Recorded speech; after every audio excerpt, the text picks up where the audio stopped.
Салям алейкум, здравствуйте! Вы смотрите программу «Ачехлав», и в студии для вас работаю я, ее ведущая Эльвина Меметова. Язык – самое большое богатство любого народа. Сохранять и передавать его помогает общение в семьях, а также различные учебные заведения. Пример тому – общеобразовательная школа имени Исмаила Гаспринского номер 3, которая находится в Октябрьском.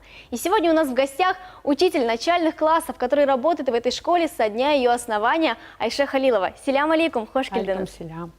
Айша Ханум, не так давно ваша школа отпраздновала 25-летие, юбилей. Мы вас поздравляем с этим событием сердечно и хотим поинтересоваться, как вообще вы празднуете такие дни рождения? Может, у вас есть какие-то особые традиции? Конечно, школе уже 25 лет, и традиции определенные есть, и кроме таких, которые празднуются каждый год, какие-то праздники, десятилетия мы и 20-летия мы отпраздновали очень широко, торжественно, а такие, как 5-летие, 15-летие, они проводились у нас в школе в торжественной обстановке с концертной программой. Ну, я думаю, что сейчас администрация школы делает очень много полезного для нашей школы, очень много перемен. И я думаю, что к 30-летнему юбилею мы уже подойдем к какими-то результатами, такими значительными, и уже широко отметим этот юбилей 30-летний. А 25 лет вы как-то тоже какое-то мероприятие, какой-то концерт или что у вас было? Да, у нас была торжественная линейка, но 25-летний вот мы планируем в феврале провести встречу выпускников. Да, это такой юбилейный у нас выпуск, поэтому я думаю, что он широко будет отмечаться в феврале вместе со всеми выпускниками. Школа в Биоконларе – это первая школа на родном языке. Это очень такое знаменательное событие для всего народа, было еще в те времена и есть и по сей день. Давайте вспомним, как все начиналось с 1993 года. После того, как появился закон, который позволял открыть национальные школы, и по инициативе Семедляевой Альмы Изетовны, это наш первый директор, поддержали эту инициативу общественность Биоконнара и, конечно, благодаря поддержке администрации Красногвардейского района, отдела образования, в 1993 году школа открылась. В старом здании силами родителей, учителей был проведен ремонт, и в 1993 году мы уже начали работать. А в 2006-2007 году был проведен еще капитальный ремонт. Это была турецкая фирма «Тика». Вот. И я думаю, что к 30-летнему юбилею у нас будут тоже значительные перемены. То есть тоже будем надеяться, что школа приобретет какой-то новый, красивый вид. Да. Мы тоже на это надеемся. Как уже я сказала в начале, вы в этой школе работаете с самого первого дня ее существования. Вот вы, как никто другой, можете нам рассказать, как она изменилась на сегодняшний день? Ну, конечно, перемены значительные во всем. И в программах, и в самих людях, и в детях. То, что, конечно, есть какие-то сложности, и никто не говорит, что в школе когда-то было легко. И сейчас есть определенные сложности, но мы работаем над этим, ставим перед собой какие-то задачи, ну и постепенно их решаем. Вот сейчас в школе у нас новая линия учебников на русском языке, и с прошлого года вся эта линия переведена на крымско-татарский язык, и у нас все учебники есть. И еще очень большая помощь учителям крымско-татарского языка и литературы, то, что наши специалисты вот издали такие методички. Да, конечно, это очень большая помощь. Сейчас учителю намного легче подготовиться к уроку. Да, это вот полная разработка.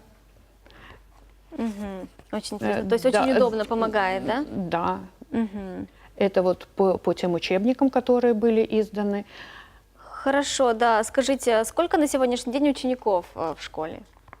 В школе сейчас обучается 306 обучающихся, из них 50 детей пришли в этом году в школу. Ух ты, первоклашки, такой первокла- большой набор. Да, первоклассников 50 человек. Есть ли у вас какая-то форма, которая выделяет учащихся национальной школы? Вот смотришь и сразу видишь, вот он учится в 3-й школе имени Исмаила Гаспринского. Да, ну, естественно, у нас традиционная школьная форма, белый верх, темный низ, пиджаки, но отличает наших учеников вот такая жилетка. Красивый, да, с тамгой? Да, с эмблемой нашей школы на голубом фоне тамга. Это как кусочек нашего флага и название школы.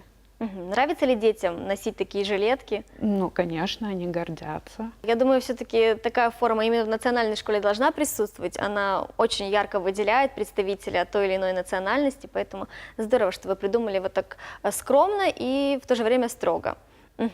Скажите, на сегодняшний день много ли желающих изучать крымско-татарский язык?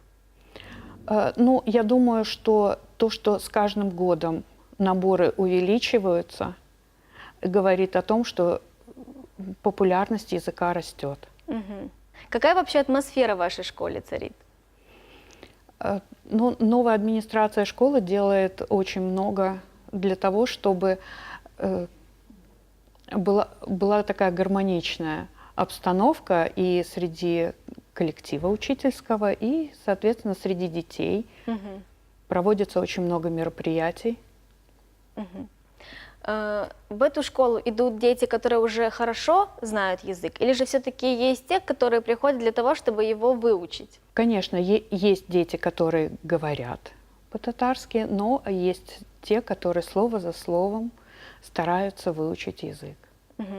Вот как вы, учителя, коллектив школы, прививает любовь к родному языку и прививает то, чтобы все-таки наши дети изучали и знали свой язык? Мы проводим всевозможные конкурсы.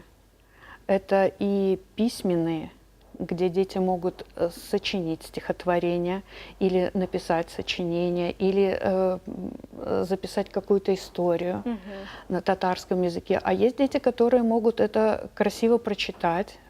И конкурсы декламации, они тоже у нас приветствуются. Хорошо. Айша Ханум, вы уже 25 лет подряд изучаете и обучаете наш народ крымско-татарскому языку. У нас на телеканале тоже есть множество различных программ, которые выходят на крымско-татарском языке. И в рамках этой программы у нас есть тоже рубрика, которая так и называется «Родной язык», где мы наших телезрителей учим новым словам и выражениям именно на крымско-татарском языке. Предлагаю нам посмотреть этот выпуск. Школа – это начало-начал. Она, как никто и ничто иное, превращает человека в личность. Именно там мы начинаем раскрываться и заявлять миру о себе. Школа на крымско-татарском «Мектеп».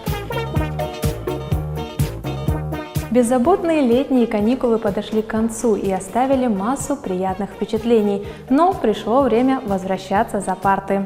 Каникулы Татиль, парта, роле.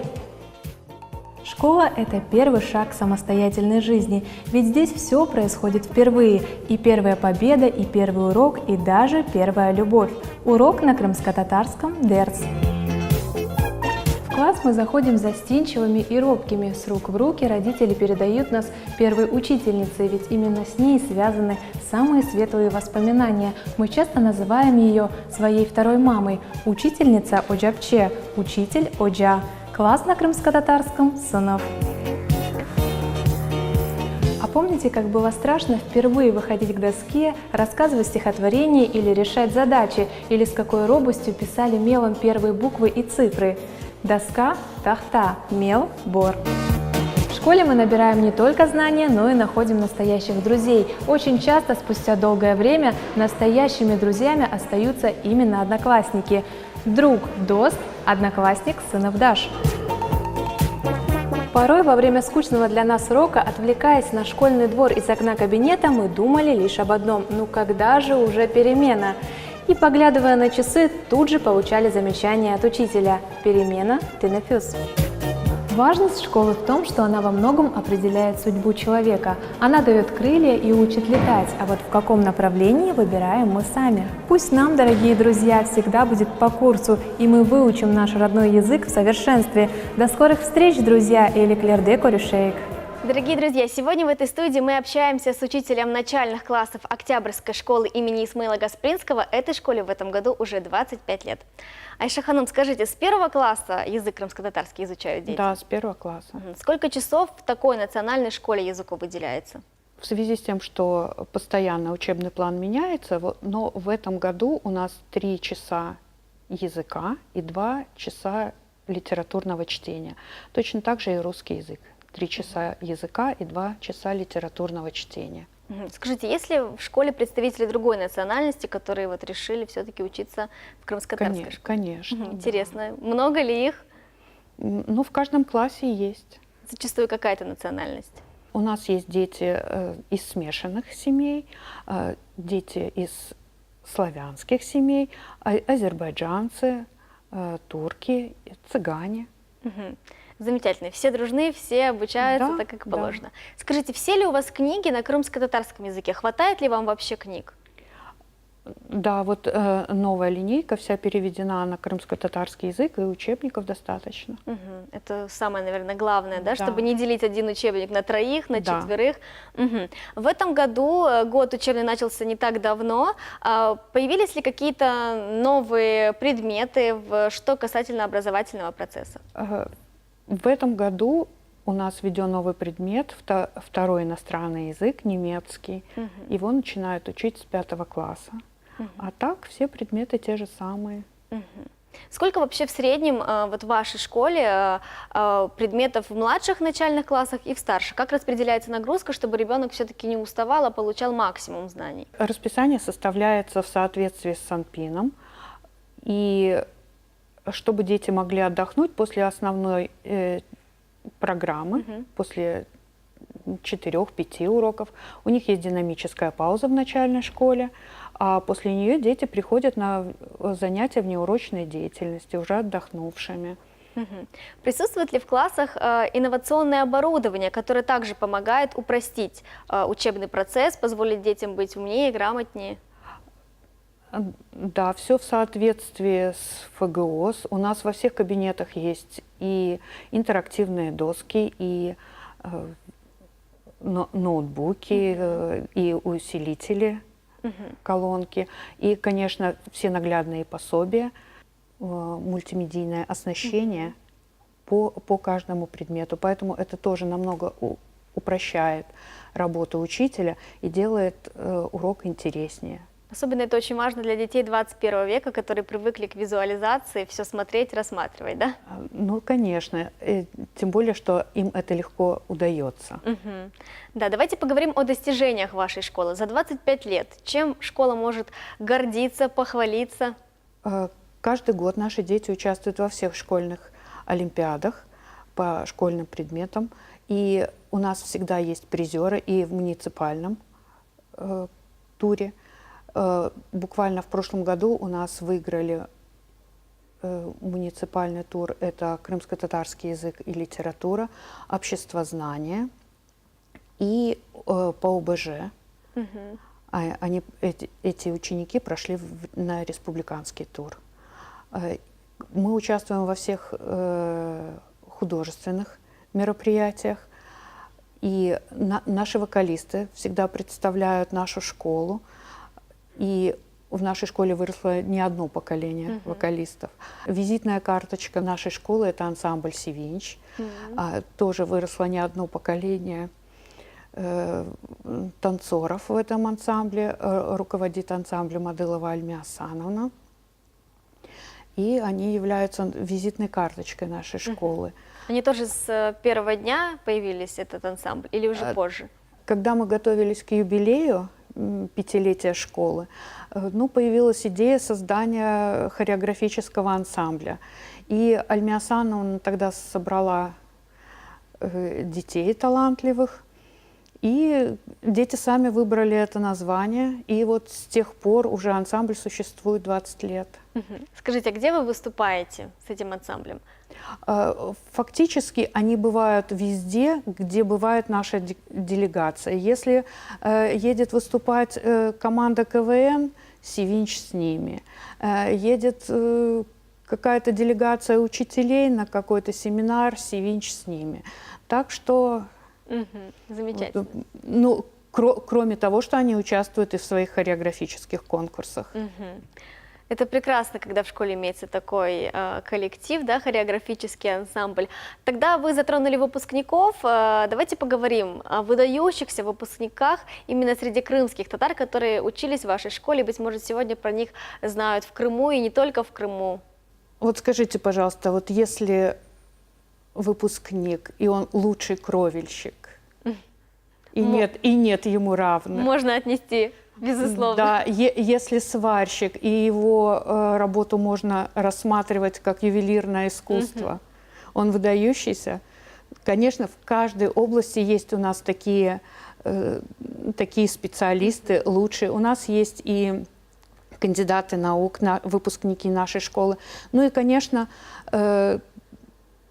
вокалисты, которых все видят и все знают. Это и Асан Хайреддинов, это и Татарисова Шефиха. И спортсмены Сафетов Эрвин. Он в 2010 году стал чемпионом мира по восточным единоборствам. Ну, вот сейчас сложно всех вспомнить, и не хочется... Каждый второй 100%. Да, не хочется никого обидеть, но очень много. Мы гордимся своими выпускниками. Ну, хотелось бы еще сказать о выпускнике Альми Асанны. Он тоже танцевал и начинал с ансамбля Севинч, это Пыртыхов Эрнест. Сейчас он продолжил, он стал специалистом. Сейчас у него есть свой ансамбль. Да, теперь они с Альми Асанной коллеги. И у него есть свои воспитанники, которыми он тоже может гордиться. Можно 100% сказать, что ваша школа выпускает лучших из лучших. Да. Машаллах, это на самом деле замечательно, особенно когда эти люди представители крымско-татарского народа. Айше Ханум, хотелось бы у вас поинтересоваться, так как в школе 25 лет, вы так радостно и душевно рассказываете про нее, все-таки в чем секрет хорошего и плодотворного коллектива? Конечно, школа – это такое место, где не знаешь, где и когда может возникнуть проблема. Но успех, наверное, в том, что какая бы ни возникла проблема, мы все решаем ее вместе, сообща. Никто не остается со своей проблемой один на один. По вашему мнению, в чем важность иметь в Крыму такие национальные школы? Слава Аллаху, сегодня таких школ у нас немало. Дело в том, что школа, и тем более крымско-татарская школа, она позволяет нашим детям, детям нашего народа, больше самовыразиться. Потому что у нас очень много мероприятий, которые проходят на крымско-татарском языке. Мероприятия, которые связаны именно с традициями крымских татар. Это место, куда они могут прийти, и у нас бывают встречи с семьями, и их бабушки, дедушки могут рассказать что-то интересное о их народе. И дети, чувствуя вот эту гордость за свой народ, конечно, растут уверенными в себе. Наверное, вот ради этой уверенности и стоит открывать крымско-татарские школы. Айша Ханум, какой вы видите вашу школу через, например, 10 лет? Какие вот у вас есть мечты, пожелания к тому, чтобы она, может, изменилась, либо в ней что-то новое появилось? Расскажите. Ну, конечно, хочется видеть нашу школу в современном здании. Сейчас мы вынуждены работать в 2 смены, и, конечно, это немножко стесняет сам режим школы.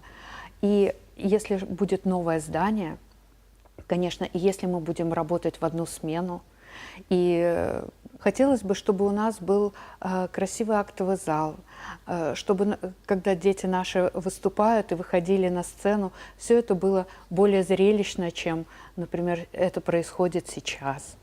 потому что нам есть чем похвалиться, у нас есть хорошие достижения и у вокалистов, и у чтецов, и в театральной студии. То, что у нас дети занимаются и ставят какие-то постановки народных сказок, это тоже очень хорошо развивает и детей, и язык. Ну, конечно, хотелось бы новое здание. Кысметылса, так оно и будет. Айша Ханум, тогда в конце нашего разговора пожелайте вашим ученикам, вашему коллективу, может, всему народу что-нибудь положительное, позитивное. Можете еще раз поздравить с этим юбилеем. То есть все, что хотите, можете прямо сейчас и сегодня это выразить всем нашим телезрителям. Конечно, в первую очередь хотелось бы пожелать всем здоровья, благополучия в семьях, детям хорошо учиться, и чтобы им было интересно. Коллегам я желаю, чтобы их творческий поиск совпадал с интересами их учеников, и чтобы они вместе двигались к новым вершинам, к новым успехам. Первоклассники, чтобы могли найти в школе новых друзей, и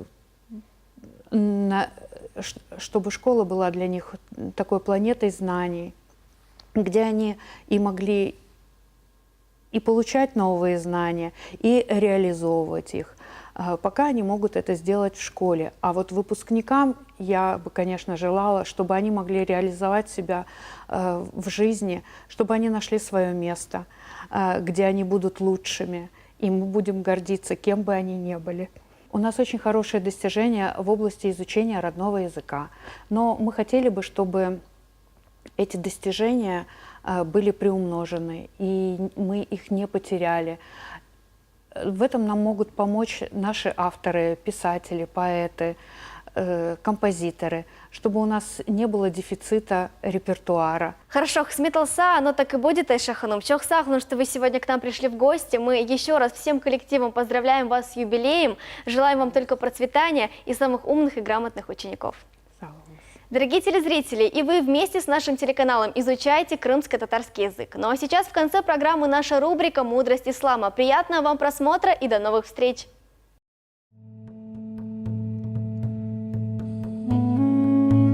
Аят. С арабского «знак», «чудо». Аят – это предложение в Коране. Аятами называются различные природные процессы и объективные события, знамения величия и единственности всемогущего Творца. Коран призывает к размышлению над сущностью этих событий с целью осознания того, что они не могут возникать и происходить из ничего. Берзах. Загробная жизнь. Время и место, где человек ожидает великого дня суда. Отделяет мирскую обитель от вечного пристанища. Завершится он с воскрешением обитателей земли перед наступлением суда. Джихад. Понятие в исламе, которое означает усердие на пути Аллаха, борьба за свободу вероисповедания, борьба со своими пороками и воспитание своего внутреннего духовного мира.